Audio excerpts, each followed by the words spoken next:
In the previous lecture, we discussed the properties of the Laplace transform, that is linearity, time shifting, shifting in the S domain, time scaling, what else? Time scaling, time reversal, time differentiation, differentiation in the S domain, and we are now discussing about the convolution in time domain. The Laplace transform of convolution x1 of t convolve with x2 of t. This is the symbol for convolution. Is going to give the multiplication in the S domain x1 of s into x2 of s, and the ROC is the intersection of R1 and R2.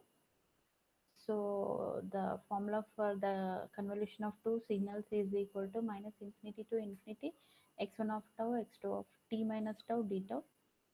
So consider the Laplace transform of LHS of this statement is equal to minus infinity to infinity. The formula of the convolution is replaced by the minus infinity to infinity x1 of tau x2 of t minus tau d tau e power minus st dt. By applying the time shifting property here,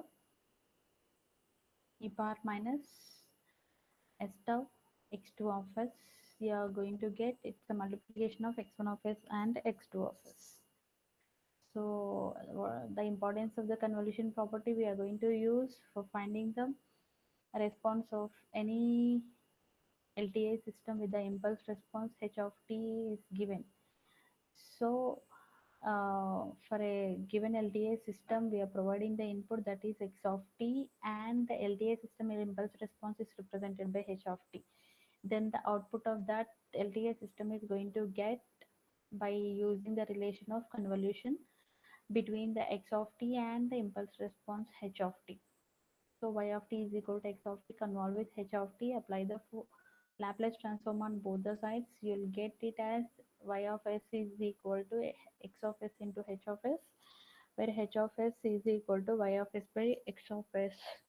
Is giving the relationship between the input and output of an LTI system, and h of s is called the Laplace transform of impulse response, and system transfer function are the transfer function, system function or transfer function of a given LTI system. The next property is integration in the time domain. Laplace transform of integration in the time domain is equal to x of s by s.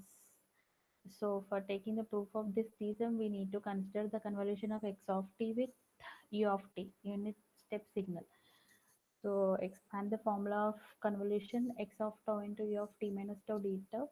Unit step signal is equal to 1 for t minus tau is greater than or equals to 0, and substitute in the above integral. You are going to get minus infinity to t x of tau d tau is equal to x of t convolve with u of t. Apply the Laplace transform on both the sides.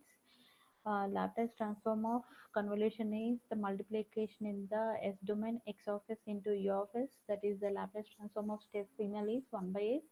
We are going to take this in the next step while discussing the problem. So in the generalized case, if you are going to do how many times the integration in time domain, that many times you are going to get the s term in the denominator. Next, the property is integration in the S domain. Integration in the S domain. For taking the proof of this theorem, consider the RHS, that is s to infinity x of s ds is equal to integration s to infinity x of s is replaced by integration minus infinity to infinity x of t e power minus st dt. Changing the order of integration and rearranging the terms, minus infinity to infinity x of t is s to infinity e power minus st ds. So do the integration with respect to s e power minus st by minus t. Substitute the upper and lower limits. S tends to s to infinity.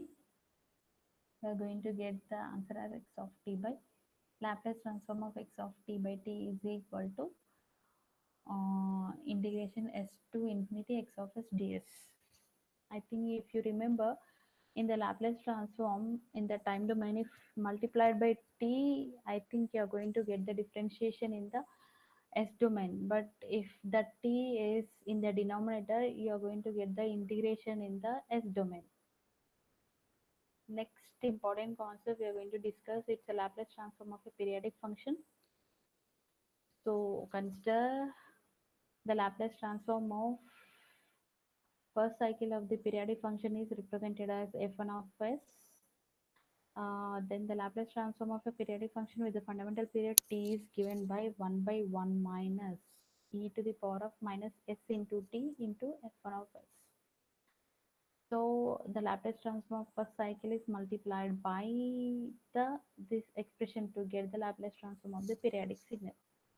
Next property is the initial value theorem. Limit t tends to 0, that is x of limit t tends to 0 x of t, that is x of 0 is equal to limit s tends to infinity s into x of s. And the final value theorem is limit t tends to infinity x of t is equal to limit s tends to 0 s into x of s. So these are the properties,